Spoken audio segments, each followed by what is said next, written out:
Welcome to Burlap Teachers. Enjoy the video. In this video, I will explain how to make pho broth.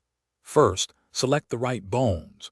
Marrow and knuckle bones are ideal for a deep, savory base.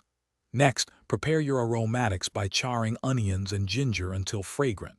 This step is crucial for that authentic pho taste. Then, gently toast your whole spices like star anise and cinnamon sticks to release their essential oils. These initial steps lay the groundwork for an incredibly flavorful broth. After preparing your ingredients, blanch the bones for about 15 minutes, then rinse them thoroughly. This removes impurities, ensuring a clean-tasting broth. Now, combine your blanched bones, charred aromatics, and toasted spices in a large pot with plenty of water. Bring it to a gentle simmer and cook for a minimum of 6 hours, or even longer for a richer flavor. Remember to skim off any foam that rises to the surface to maintain a beautifully clear broth. Once your broth has simmered sufficiently, it's time to season it to perfection. Add fish sauce, rock sugar, and a touch of salt.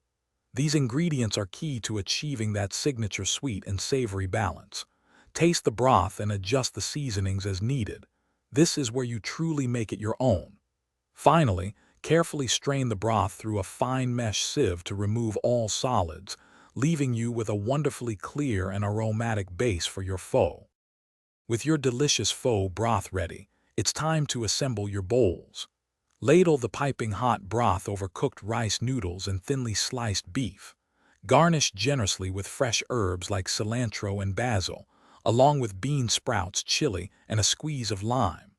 This homemade pho is a labor of love, offering incredible depth of flavor. For more great content and deals, including a link to the new Kindle Paperwhite, check the description below this video. Enjoy your authentic, comforting bowl of pho. Thanks for watching. Consider subscribing if this video helped you.